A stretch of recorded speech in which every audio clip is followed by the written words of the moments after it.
RRB JE 2026। I know ये इस point of time पे आपका अल्टीमेट गोल है और होना भी चाहिए। मैं हमेशा आरआरबी जेई की हर वीडियो में आपको ये बताती हूँ कि ये कोई छोटा मोटा एग्जाम नहीं है। ये पूरा एग्जाम आपकी लाइफ की ट्रेजेक्टरी को बदलने की हिम्मत रखता है, बदलने का दम रखता है। तो मुझे पता है कि आप में से काफ़ी सारे लोगों ने इसका वेट किया है। वैकेंसी आपके सामने है, डिटेल्ड नोटिफिकेशन आपको 21st को देखने मिल जाएगा। तो इससे ज़्यादा क्लैरिटी की ज़रूरत नहीं है। पोस्ट पहले से बढ़ गए हैं, सिलेक्शन के चांसेस डेफिनेटली बढ़े हैं। बट सिलेक्शन के चांसेस बढ़े हैं तो इसका ये भी मतलब है कि कंपटीशन भी ताबड़तोड़ होने वाला है। थंबनेल देख के आपको समझ में आ गया होगा। मैं आपसे बात करने वाली हूं कि आपको शुरुआत कैसे करनी है। देखिए, शुरुआत करना सबसे आसान होने वाला है किसी भी कॉम्पिटिटिव एग्जाम या लाइफ में किसी भी पर्पस के लिए। शुरुआत करना सबके लिए आसान है, सब कर लेते हैं, कोई बड़ा डील नहीं है।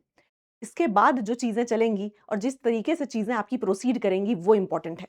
इसके बाद आप किस कंसिस्टेंसी के साथ ये पूरा का पूरा सिलेबस कंप्लीट करते हो वो इंपॉर्टेंट है। खैर, लास्ट में कंक्लूड कर दूंगी मैं इस पे। इस पॉइंट ऑफ टाइम पे बहुत जरूरी है आपको समझना कि अगर आप किसी भी स्ट्रैटेजी को फॉलो करते हो तो सबसे इंपॉर्टेंट क्या होगा। कोई टॉपर आपको क्या बता देगा या कोई एडुकेटर आपको क्या बता देगा। सबसे पहली चीज तो यही कही जाएगी कि आपको कंसेप्चुअल क्लैरिटी चाहिए। आपको चाहिए कि आपको आपके सिलेबस में जो भी चीजें मेंशन की गई हैं वो आनी चाहिए। और उसके लिए आपको अपना सिलेबस डिटेल में देखना पड़ेगा, जो मैंने आपको लास्ट सेशन में बता रखा है। तो मुझे नहीं लगता कि सिलेबस में आप किसी को भी कोई डाउट होगा। हम सेम चीजें क्यों रिपीट करेंगे। आज के सेशन में मैं आपसे बताने वाली हूं कि ये शुरुआत होगी कैसे। ये जो सिलेबस का कंप्लीशन आपको करना है, यानी कंसेप्चुअल क्लैरिटी जो शुरू करनी है लानी, वो कैसे करेंगे। कहां से शुरू होगा आपका ये पूरा का पूरा प्रिपरेशन, यानी युद्ध। यहाँ पे सारी चीजें, यानी कि मार्क्स वेटेज लिखने से सबसे अच्छा होगा कि मैं गूगल जेमिनाई का हेल्प ले लूं। टाइम बचेगा और क्लैरिटी भी मिल जाएगी। अगर मैं आपसे हेल्प लेने की बात करूं और मैं आपसे बोलूं कि किस तरीके से मुझे पता चलने वाला है ये पूरा का पूरा स्टार्ट, आई मीन टू से किस तरीके से मैं शुरू करने वाली हूं अपने प्रिपरेशन को, तो मुझे लगता है कि मार्क्स वेटेज जानना बहुत इंपॉर्टेंट है। प्रीवियस ईयर का एनालिसिस करके हमको समझना पड़ेगा कि किसी सब्जेक्ट की कितनी ज्यादा वैल्यू है मेरे एग्जाम में। मैं ये नहीं कहती कि अगर 10 मार्क्स का क्वेश्चन आपसे प्रीवियस ईयर में बीएमसी से पूछा था तो इस ईयर भी एग्जैक्टली 10 मार्क्स पूछा जाएगा। I am not saying that, but उसी के आसपास क्वेश्चन आपसे पूछे जाते हैं। तो प्रीवियस ईयर का एनालिसिस सबसे ज्यादा जरूरी है, जो आपको करनी पड़ेगी। एक तो पेपर का लेवल समझने के लिए, और दूसरा कि किसी सब्जेक्ट का वेटेज कितना ज्यादा है। आप ये काम करेंगे, टाइम लगने वाला है, और उसी टाइम को कम करूंगी मैं आपके लिए, क्योंकि I have done my job. जब मैं आपसे बात करती हूँ हाई वेटेज सब्जेक्ट की, तो वो आपकी फर्स्ट प्रायोरिटी होने चाहिए। लेकिन जिस लेवल का कंपटीशन है, मैं बिल्कुल नहीं कह रही कि आपको सिर्फ हाई वेटेज सब्जेक्ट्स को पढ़ना है और बाकी को छोड़ दीजिए। यहाँ हर एक सब्जेक्ट मैटर करेगा। एंड ट्रस्ट मी, आपके पास इनफ टाइम है हर सब्जेक्ट कवर करने के लिए। हर सब्जेक्ट को आराम से पढ़िए, कंसेप्चुअल बिल्डिंग करिए, पीवाईक्यूज लगाइए और आराम से अपने पूरे के पूरे जर्नी को एंजॉय करिए। जब मैं बात करती हूँ आपसे पैटर्न के बारे में, जो कि मैंने लास्ट सेशन में किया है, सब्जेक्ट देखिए, हमने देखा था कि जो आरआरबी जेई सीबीटी 1 था, उसमें मुझे देखने मिला था mathematics, general science, general intelligence, general awareness. मेरी रिक्वेस्ट आपसे है कि जब आप प्रिपरेशन शुरू करेंगे, आप नॉन टेक के पोर्शन में जनरल इंटेलिजेंस एंड मैथ्स पे हाथ रखिएगा। क्यों? क्योंकि वो आपकी स्ट्रेंथ है। Being an engineer, being a diploma holder, मुझे पता है कि आपको बेसिक मैथ्स आती है। आपको लग सकता है कि नहीं मैम, हम बहुत वीक हैं। जब क्वेश्चन आपके सामने आएगा, आपका दिमाग चलेगा। ट्रस्ट रखिए। सेम चीज जब हम बात करते हैं जनरल इंटेलिजेंस और रीजनिंग की, ये बहुत ज्यादा कॉमन सेंस पे चलती है। मैं एक्सपेक्ट करती हूं कि अगर आप ऐसे एग्जाम को टारगेट कर रहे हैं तो आपके पास कॉमन सेंस है। कई सारे क्वेश्चंस यहाँ पे आप खुद बना पाएंगे जनरल इंटेलिजेंस के बिना प्रिपरेशन किए। तो आपको शुरू से ही काम करना होगा मैथ्स एंड जनरल इंटेलिजेंस में, ताकि आपके जो 30 मार्क्स मैथमेटिक्स के और 25 मार्क्स जो जनरल इंटेलिजेंस के हैं वो लॉक हो सके। क्योंकि आपको सीबीटी 1 में अगर ज्यादा स्कोर करना है, तो एक इंजीनियरिंग, एक बीटेक स्टूडेंट के लिए ये दोनों बड़े ही इंपॉर्टेंट फैक्टर्स होने वाले हैं। जब आप यहाँ पे अच्छी कमांड डेवलप कर लेंगे, तब आप आएंगे करने के लिए अपना जनरल साइंस। जनरल साइंस तो आप कर लेंगे, क्योंकि मैंने आपको बोला था आपको एनसीईआरटी का ध्यान रखना, और वो भी सिर्फ 10th तक की एनसीईआरटी। मुझे पता है कि वो काम डुएबल टास्क है। आपको बहुत सारा कंटेंट ऑलरेडी मिल जाएगा इंजीनियर्स वाला के यूट्यूब चैनल पे। आप उसकी भी रेफरेंस ले सकते हैं और वहां से भी कवर कर सकते हैं। वरना एनसीईआरटी जिंदाबाद। बट पूरी एनसीईआरटी पढ़ पाना, समझ पाना सबके बस की बात नहीं है। तो इंपॉर्टेंट है कि आप उसको थोड़ा सिंप्लीफाइड जगह से पढ़ें। जो भी आपके सोर्सेस हैं जहां से आप पढ़ रहे हो, जो आपके रिसोर्सेस हैं, वो थोड़े सिंप्लीफाइड तरीके से आपको एनसीईआरटी समझा दें। ये आपका सेकंड टारगेट होना चाहिए। जनरल अवेयरनेस में मैंने कहा है कि कोई अगर आपका पूरा ट्रैक चेंज कर सकता है तो वो करंट अफेयर्स होने वाला है। तो करंट अफेयर्स आपकी पहली प्रायोरिटी होनी चाहिए। तो जब आप अपनी तैयारी शुरू करेंगे, तो आपको जनरल इंटेलिजेंस एंड मैथमेटिक्स में से कोई एक एंड करंट अफेयर्स तो रोज करना होगा। आप बहुत जल्दी कमांड डेवलप कर लेंगे, आपकी पकड़ बन जाएगी मैथ्स में। फिर आप आ जाना इंटेलिजेंस करने और उसके बाद जाना जनरल साइंस करने के लिए। तो ये ऑर्डर अगर आप फॉलो करेंगे तो आपका कॉन्फिडेंस बढ़ेगा। वो स्टूडेंट्स जो डायरेक्टली जनरल अवेयरनेस में कूद रहे हैं ना, उनको पता है इसका सिलेबस बहुत वास्ट है। कवर करते, करते, करते, करते बहुत समय जाने वाला है और फिर भी जब आप प्रीवियस ईयर क्वेश्चन देखोगे तो कुछ क्वेश्चन नहीं बनेंगे, कॉन्फिडेंस गिर जाएगा। लेकिन जब आप जनरल इंटेलिजेंस और मैथमेटिक्स को अच्छे से पढ़ते हो, तो आपको 99% क्वेश्चंस बन जाएँगे। तो आपका कॉन्फिडेंस शूट करेगा कि चलो, एक अच्छा खासा पोर्शन हमने कर लिया।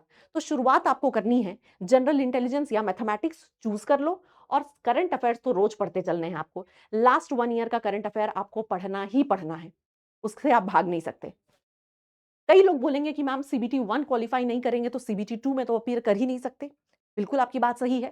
सीबीटी 1 क्वालीफाई नहीं करेंगे तो सीबीटी 2 में अपीयर नहीं कर सकते। बट अगर सीबीटी 1 क्वालीफाई कर लिए और उसके बाद टेक्निकल पढ़ना शुरू किए तो सीबीटी 2 भी क्वालीफाई नहीं हो पाएगा।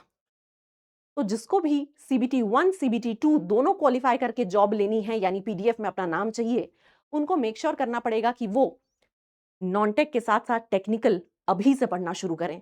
मेरी रिक्वेस्ट है आपसे कि ये जो आपके सीबीटी 2 में लिखा हुआ है ना टेक्निकल एबिलिटी, ये टेक्निकल एबिलिटी बहुत बड़ा सिलेबस है। 12-13 सब्जेक्ट कोई आसान चीज़ नहीं होती है। तो आपको मेक श्योर करना पड़ेगा कि जब इस पॉइंट ऑफ टाइम पे सीबीटी 1 से पहले जब आप नॉन-टेक पढ़ रहे हैं, तो आप टेक के हाई वेटेज सब्जेक्ट्स को कवर कर लो। फिर जब आपका सीबीटी 1 क्वालीफाई होगा एंड सीबीटी 2 के बीच में जो ड्यूरेशन होगा, उसमें आप सिर्फ रिवीजन करेंगे हाई वेटेज सब्जेक्ट्स का एंड लो वेटेज सब्जेक्ट्स को उस वक्त पढ़ने की कोशिश करेंगे। हाई वेटेज सब्जेक्ट जब आपके कवर्ड होते हैं, मैक्सिमम प्रीवियस ईयर क्वेश्चन जब आपसे बनते हैं, जब आपको पता है कि आने वाले एग्जाम में जो मेजर पोर्शन आएगा वो मेरा कवर्ड है, आपका कॉन्फिडेंस भी ऊपर जाएगा, आप बेटर तरीके से भी प्रिपेयर कर पाओगे।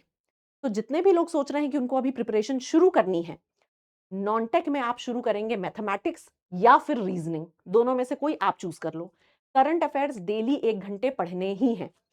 सबके अपने-अपने तरीके हो सकते हैं। मैं कहूँगी करंट अफेयर्स के नोट्स बनाने में बहुत टाइम वेस्ट मत करना। आपको लगता है कि लिख के ही याद होता है तो फिर वो आपका तरीका है और सबका अपना तरीका होने वाला है, not an issue. But current affairs का आपको बहुत ज़्यादा डेटा मिल जाएगा। मैम इंजीनियर्स वाला के चैनल पे सवेरे लाइव रहती हैं, उनके नोट्स आपको मिल जाएँगे यूट्यूब में। आपके पास बहुत सारे सोर्सेज़ हैं जहाँ से आपको पूरे करंट अफेयर्स के नोट्स मिल जाएँगे। आप डायरेक्टली नोट्स को पढ़ो, वीडियो देखो, कांसेप्ट समझ लो।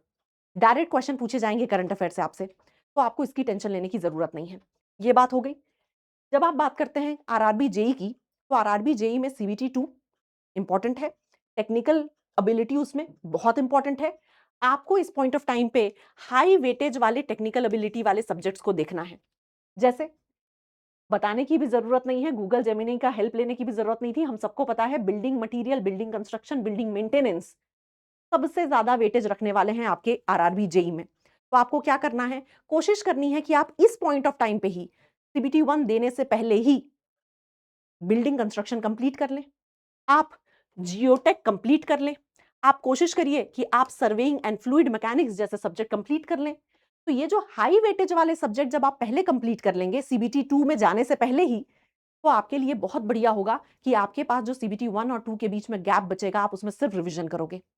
तो इस पॉइंट ऑफ टाइम पे अगर आप एक फर्स्ट अटेम्प्ट में टॉपर बनना चाहते हैं या आप ड्रॉपर भी हैं और आपको ऐसा लगता है कि मैंने पहले जो गलतियां की हैं वो मुझे अब नहीं करनी, तो टाइम मैनेजमेंट बहुत इंपॉर्टेंट होने वाला है, सिलेबस कंप्लीशन बहुत इंपॉर्टेंट होने वाला है।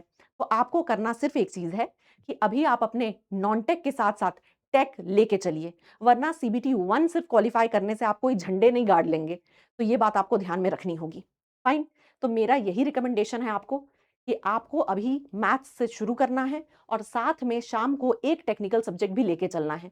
मैंने बोल रखा है आपको, आप 5 आवर्स अभी नॉन टेक को देते रहिए और टेक्निकल को 2 आवर्स देते रहिएगा। तो 4 आवर प्लस 2 आवर्स का एक ऐसा सेगमेंट बना लीजिए। दिन में कम से कम 6 घंटे की सेल्फ स्टडी तो आपको करनी ही पड़ेगी। आप एक इतने बड़े कॉम्पिटिटिव एग्जाम को बीट करने की कोशिश कर रहे हो तो। लास्ट में सिर्फ इतना कहूंगी, मैंने आपको एक स्ट्रैटेजी बताई मैंने आपको बताया कि आपको इस प्रिपरेशन के लिए स्टार्ट कैसे करना है। आपका ये जो पूरा सिलेबस कवरेज है, उसमें बेस्ट पॉसिबल सब्जेक्ट क्या होंगे स्टार्ट करने के लिए। सुन तो आपने लिया और मुझे पता है आज से आप अप्लाई भी करेंगे। आप शुरू हो जाएँगे सवेरे, जैसे ही मैम लाइव आएँगी तो देखने के लिए उनका करंट अफेयर्स, 10 बजे से शुरू हो जाएँगे आप मैथ्स सॉल्व करने और शाम को सब बैठ के पढ़ेंगे बीएमसी। बट मैं इस बात की भी गारंटी दे सकती हूँ कि अगर 99% स्टूडेंट्स मेरी बात को फॉलो करके आज पढ़ने बैठेंगे इस तरीके से, तो 10 दिन बाद, 15 दिन बाद सिर्फ 30% और 1 महीने बाद सिर्फ 10% ही इस कंसिस्टेंसी को मेंटेन कर पाएँगे। Choice is yours. आपको किस सेगमेंट में रहना है, किस परसेंटेज ऑफ स्टूडेंट में आना है। आपको अगर इस कॉम्पिटिशन को बीट करना है, you have to do something exceptional. आपको ऐसी चीज़ें करनी होगी जो लोग नहीं कर रहे हैं और मैं आपको बता देना चाहती हूँ ग्राउंड रियलिटी कि लोग मेहनत नहीं कर रहे हैं। तो आपको मेक श्योर करना होगा to qualify RRB, JEE, consistency is the key. Daily पढ़ना है और रोज़-रोज़ पढ़ना है, तभी एग्ज़ाम क्वालिफाई होगा। गूगल जेमिनी ने मुझे बहुत हेल्प किया है। मैं ये सेशन यहीं एंड कर रही हूँ। आई होप कि ये सेशन आपके लिए वर्थ इट होगा। Take care everybody, all the very best.